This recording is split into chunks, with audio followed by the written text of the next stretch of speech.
Hello, I'm Robert. I'll probably put this into separate debunk. Anyway, this is about how there's no way that Russia really invades Ukraine. And this is the best analysis I've seen yet. It's by the Center for Defense Strategies in Ukraine itself. And these are experts that actually were set up to advise the Ukraine government about this sort of thing. And they don't see a large-scale invasion as credible at all. So I've got a few quotes here, which are summarizing, it's from them, some of the things they say. And so this first report are all about who they are. And our goal is to create a powerful and authoritative analytical organization in Ukraine and provide expert assistance in the formation of state defense policies. We offer professional answers to difficult questions and work with those who make decisions for their implementation. So they are the people behind actual decision making in Ukraine. And first of all, they have a much higher estimate of the number of troops that were needed for large-scale operation. They say that hundreds of thousands would be needed if they really wanted to invade Ukraine. And they say that the accumulated forces are not in nowhere near enough for a large-scale operation to capture all or a significant part of Ukraine. And so they believe that such scenarios are unlikely, and there are currently no active action in Russia to prepare the hundreds of thousands of troops needed to really invade Ukraine properly. So it's saying that they just haven't got enough troops there ready for it. And so I've got these other sources I looked at before where they suggested a much smaller number, like 150,000, and that was based on the I think it was 5,000 people, soldiers to every 8 kilometers across one long line sweeping across Ukraine. And basically the Ukraine is saying it's not going to be anything like as simple as that. And they're very resilient, difficult to invade Ukraine. So, and the whole thing would have a huge downside for Russia.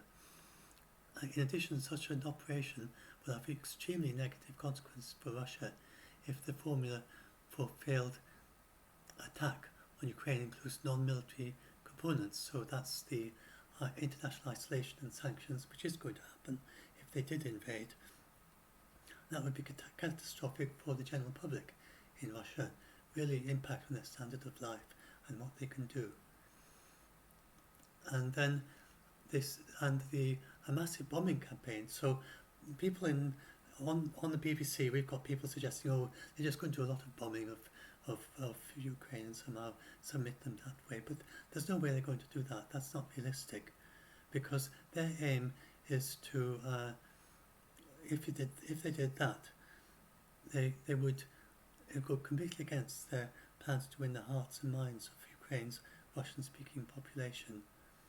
And even their few sympathizers in Ukraine would lose their desire for support of Putin in Ukraine. So they say the only possibility they see, of course, this is one side of the argument in Ukraine. This is the Ukrainian government and the people advising them. But you can expect the military assessment to be correct, whatever the politics behind it.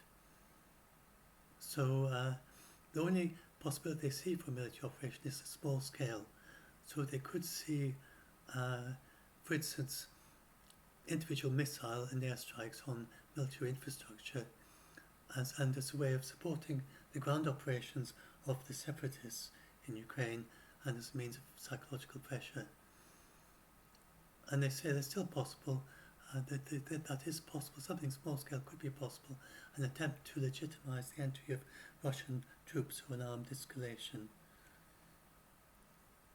And they say that there still is quite a high scenario of something like that, of misinformation, under political turmoil, undermining of trust, terrorist attacks, sabotage operations, and so on, cyber attacks on critical infrastructure. They've already had, but they not like a full-scale war. There's this sort of thing. So it's not like it's hugely new. They've faced these problems all along, since 2014. So they say to still stay alert for stuff like that.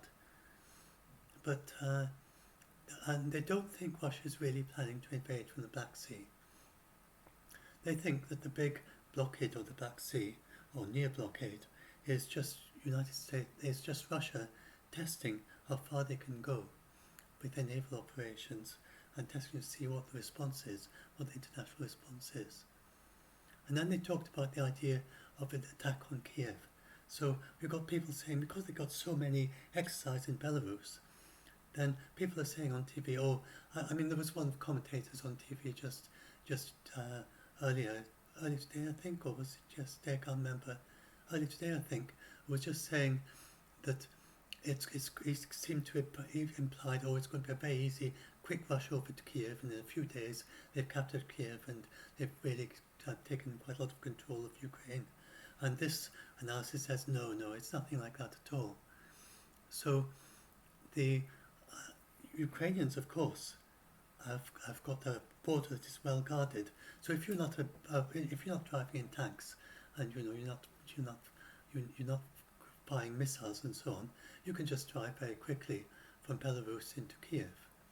But if you start coming in with a big convoy of tanks, you're going to be attacked. And it'd be a very different experience. You're not going to just be able to drive into Kiev as if you were a tourist driving in a car.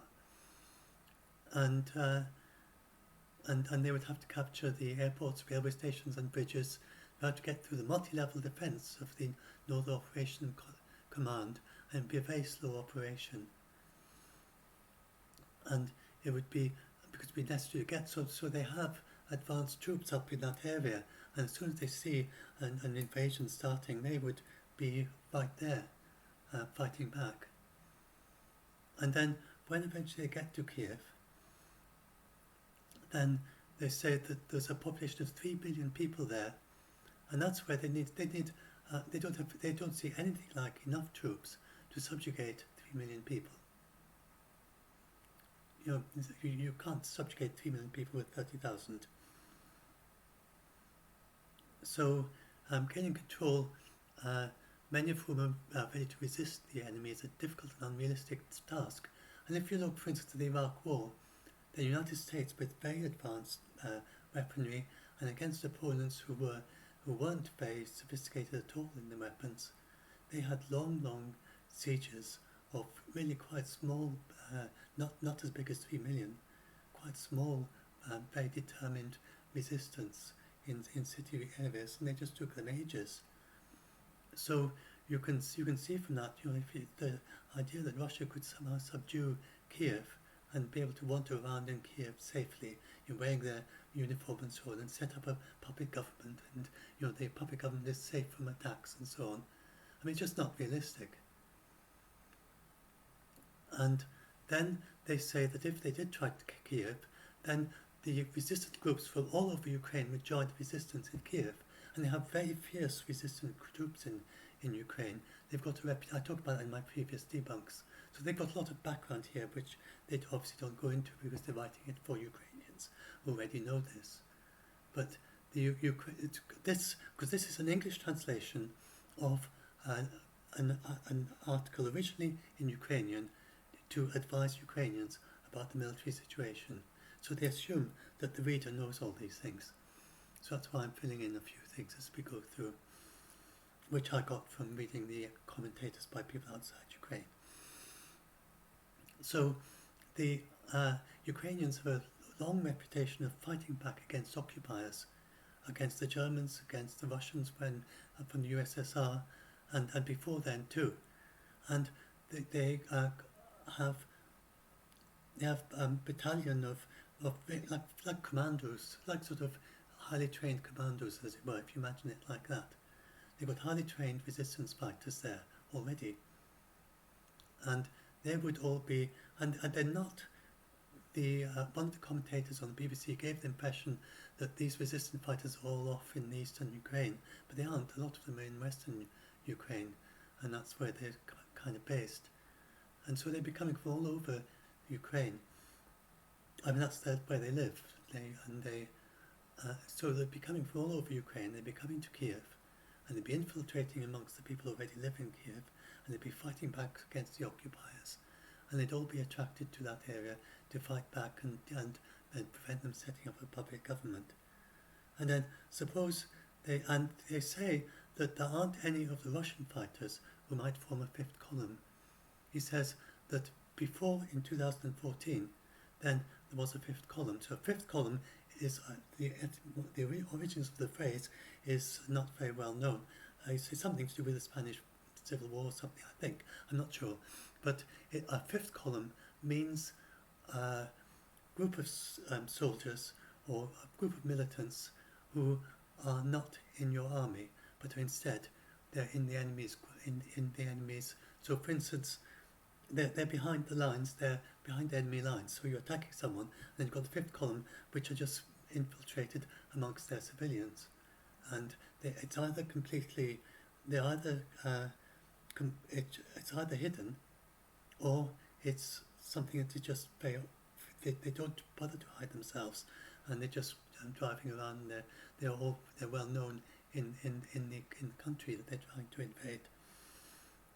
So the Russians who might form a fifth column, they're now all segregated off in the Donbass region and in Crimea. And so there isn't much of a fifth column anymore to fight to try and help the Russian invasion. Most of the people who are outside of those enclaves would be strongly in support of the Ukrainian government, and so the Russia wouldn't be able to count on support from the civilians. Everyone would be against them. And then suppose that eventually, and this wouldn't take just a few days, you're talking about weeks of fighting, and then eventually, and probably all the 130,000 people all come around. The ones that are outside eastern Ukraine, they all have to move around to Kiev somehow too, and then they're all trying to try and keep capture of Kiev. And even if they did that far, then it wouldn't achieve much. Even if they did, when eventually they managed to capture Kiev after weeks of fighting, then Ukrainian people wouldn't recognise the puppet government, and nor would the world either. NATO wouldn't recognise them, no other countries would recognise them as a government, and Ukrainians wouldn't recognise them as a government. So they'd be pretty powerless. And it's just not true that by capturing Kiev and setting up a puppet government that somehow you control the whole of Ukraine. Nobody would pay any attention to you. And they'd still be fighting away. If they then try to send a battalion of soldiers to somewhere else in Ukraine, then they'd be attacked by Ukrainians. And they wouldn't be in control of Ukraine at all. They need far more than 130,000 people to start really keeping the Ukrainians under control all the time. And then they talk about how prepared the Ukrainians are now. They have new weapons from the Allies, and the troops have moved closer to the Belarusian border. They have large-scale exercise, and the troops are at a state of increased combat readiness. And remember, all this has increased since Russia went there. So as I said in my satire, in my previous video, about how Russia, they went in spring 2021. Now they're back again in spring 2022, or they just the very early, late winter 2022, and they all this time that they've been waiting outside the border, then Ukraine's got stronger and stronger and stronger. They're being sent more and more weapons. Like they've just been sent these Stinger anti-aircraft weapons that would be able to shoot down helicopters, which would make them much less vulnerable to attacks from the air. So when you've got soldiers with their anti-tank weapons trying to destroy the Russian tanks, then obviously the Russians want to try and attack those soldiers. So they head off in their helicopters to try and find them. And then but the Ukrainians would be able to shoot down the helicopters. So so having those anti-aircraft weapons makes the Russians much more vulnerable. And then the anti-tank weapons, because I talked earlier about how the tanks would all get in the previous video. So I've got that up here. Have I talked about that? I think I did in the previous one. So how the ground is very muddy, and we've had a warm, wet winter, so it's not the hard ground that you normally have for this time of year. And this is a video I've got here of a dozen tanks that got stuck in mud in the exercise in Belarus. No enemy, not any fighting anybody in reality, just pretending to fight people. And they got a dozen of their tanks just got stuck in the mud. And then imagine that happening in Ukraine, in the situation I'm talking about, where you've got loads and loads of highly trained kind of commando types, people around sort of, so they're trying to dig out their tanks. And meanwhile, they've got to look out for all these people with the Javelin anti-tank missiles that are shooting at the tanks, which are stuck in the mud. And a tank stuck in the mud is surely a pretty easy target. So, they're going to lose a lot of tanks. And if some of them are going to get stuck, and then they're probably just going to abandon them once they get stuck. There's not much, they're not going to have the time to dig them out again. Who knows what's going to happen? I mean, it's not going to happen. None of this is going to happen. It's all nonsense. So what I'm describing is what an attack of Kiev would be like. So they don't see that at all. They just don't see an attack on Kiev at all. They just don't.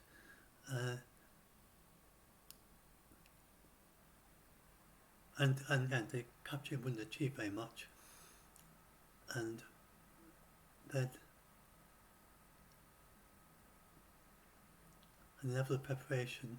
So and then the warm weather and mud, I just talked about that. And that means make it hard to move heavy equipment. And the general public. And then the other thing is that nowadays, unlike even in 2014, then nowadays we've got social media, we've got people with their camera phones, and they take photographs and video, and they immediately upload it onto social media. So, and then Russia, it can't cut off the internet. It's not like North Korea is the only country in the world that's really got the ability to cut off the internet. And the way North Korea does it is it's not an internet, it's an intranet. It's basically a very large, just like what you have in an organization. Where you've got a network. It's a large network. It's not really an internet in North Korea. It's like they're all on one private network throughout North Korea. And this private network is not connected to the internet. So that's why North Korea can be disconnected from the world. But Russia is not. Russia has a normal internet. And they have no way, they do theoretically have a way of disconnecting it from the world. It has been tested, but whether it would really work, and even if it would, it'd be immensely unpopular in Russia to cut them off from the world so they can't find out what is going on in Ukraine. So there's no way that Russia's going to do that. So the people in Ukraine, and a lot of the Russians have relatives in Ukraine. There's 1.9 billion Ukrainians in Russia, and there's 14 million Russians in Ukraine's part of Ukraine, in the Ukrainian part of Ukraine. And so there's a huge amount of interconnection between the two countries. They do indeed see each other as like brother countries. It's very much like, say, United States and Canada, and a lot of a very porous border in a way, and lots of interconnection.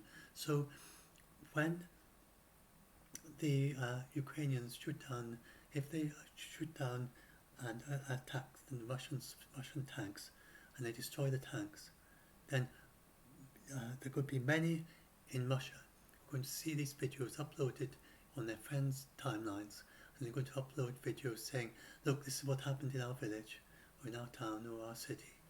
And this is a video of all the fighting that's going on, and this shows how Russia has just lost a dozen tanks.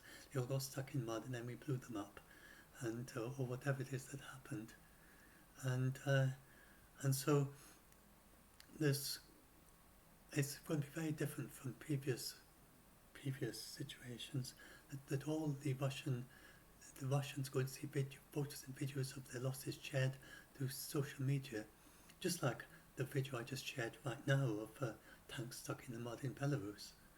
So that was immediately uploaded on the internet. Lots of people live around in that area, and they took multiple videos of the tank stuck in the mud. I mean, who wouldn't?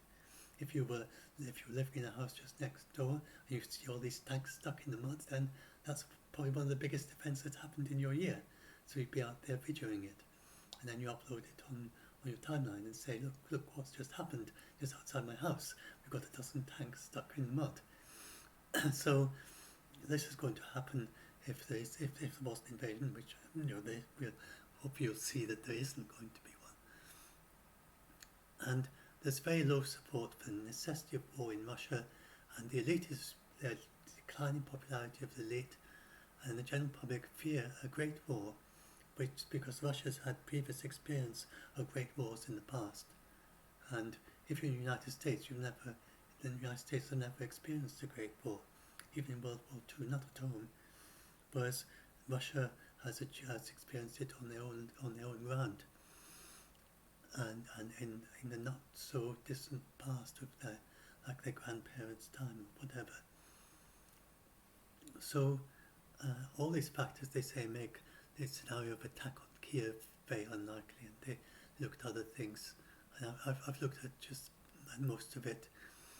So they ask why are the US warning of an invasion when it's pretty obvious there isn't going to be one? And they're saying it might be a case of saying to Russia, we know your plans and we are preparing for them as a deterrent. And they say that's kind of holding them back. And they do see Russia, these people do see some value in what the United States are doing, in that they're taking Russia into account and they're holding them back, and they think that without this maybe Putin would have had less restraint. So there's some value in it, but it's not the value of actually predicting an invasion, because that's not true. So then that's my previous debunk, where I go into what other people have said who have made it seem much easier than these experts from Ukraine. So what is really going to happen on February the 16th? Well, the Zelensky has said that he's going to he's said, well, they say there's going to be an invasion on the 16th. Well, let's make a big show for them. And so what he's going to do is going to have lots of people marching around and waving Ukrainian flags and singing the Ukrainian national anthem. And so when we go and watch the TVs on the 16th, and all the media in the world is going to be focused on Ukraine, then say, well, we've got to give them something to photograph. This is our opportunity to show to the world the unity of Ukraine, and to show us and just display our country to the world as a peaceful nation, singing our national anthem.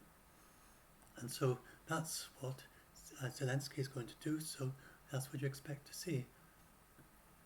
And I've got this video of the national anthem. You can listen to the national anthem if you like. You'll probably hear it quite a lot of times on the 16th. If they do, surely they will run some video from Ukraine showing the Ukrainians and what they're doing during this supposed day of invasion. And meanwhile, I'll probably do this as a separate article, but people in groups sharing. There's lots of positive things going on. There's Russia saying that they are wanting to go for dialogue. That they see promise in the dialogue. Russia has returned their written response, which the United States has been waiting for a couple of weeks, I think now. The United States sent a written response to Russia on Russia's request, which makes lots of proposals, and some of them will be of great interest to Russia. So, as usual in these debates, neither side achieves everything they expected, or that they wanted, or they're aiming for. But both sides can achieve a significant fraction, maybe half of what they were looking for. And so it seems quite likely that the proposals that United States gave to Russia were decent, sensible proposals. In addition, Macron has made some additional proposals. All this is secret, but Macron talked to Putin, and he has a different focus on the security of Europe, and that he says Macron's point of view is that Europe is only secure if Russia also feels secure. So he says we're in it together. There's no way that if you are feeling insecure, there's no way that we can feel secure because you're going to be constantly on edge. So that was quite an interesting approach, and I think he made some specific proposals about talking to Ukraine, which is the centre of all this. And for instance, another thing that happened just recently, Ukraine said that Ukraine could consider promising that they're not going to join NATO in the near future. So there's no way that NATO can do that and say they can't say they're going to reject Ukraine, but Ukraine can say that we don't really see a practical possibility of joining Ukraine, NATO, which would be quite possible, quite a realistic assessment. And so we are prepared to say we're not going to join Ukraine, NATO for the next so many years or something. So I don't know if that was one thing that I saw was being discussed in one of the things that Ukraine is supposed to look at. I don't know if they're going to go for that, but it's it shows it's not so much whether people are going to do these particular things, but it's more that there's lots of things being talked about, and so amongst all these things that get talked about, some of them may become elements of the final solution. And the main thing is lots of people talking, and Olaf Scholz, the German Chancellor, he was now, I think he did a phone call. I can't remember what he's doing. There's something happening tomorrow as well. I'd have to look up my notes again. But he's being quite active, and apparently he's much tougher with Putin than Angela Merkel was, and this may well actually work quite well with Putin. So we see what happens about all this. There's an awful lot of diplomacy going on. There's the things we know about, and then there will also be Putin hinted that there are also secret conversations going on that we don't know about, which would be not surprising at all. So the other kind of backlines, as it were, as well, between people. And so there's a huge amount of diplomacy going on. And again, I mean, it makes absolutely no sense for Russia to invade. And so I'm just wondering what's going to happen next. So Russia said that they are beginning to wind down some of their military exercise. They didn't specifically say Belarus. We know that by the 20th, I mean, there's no way I'm really surprised that anyone is taking this seriously, that they would invade during the Olympics, and with ice skating so important for them, and with the relationship. They talk a lot on television about the relationship with Beijing and China, and they don't mention the Russian ice skaters. But I mean, it just, if you think about it, what could be the worst day? If you could choose the worst possible day you could choose in the entire year to start an invasion of Ukraine, then the day before one of your best, your favourite for the Olympics. It'd be a bit like Jamaica starting a war on the day before Usain Bolt is about to do his 100-meter sprint. I mean, would that make sense? If Jamaica was considering doing a war, then it would put it off. It surely wouldn't start a war on the day before Usain Bolt was about to do his 100-meter sprint. And for Russia, then this ice skating is rather similar to Usain Bolt in terms of how important it is to them. So I hope you can see that it just doesn't make sense. And Chris knows who cooked that up and why they thought that was made any sense.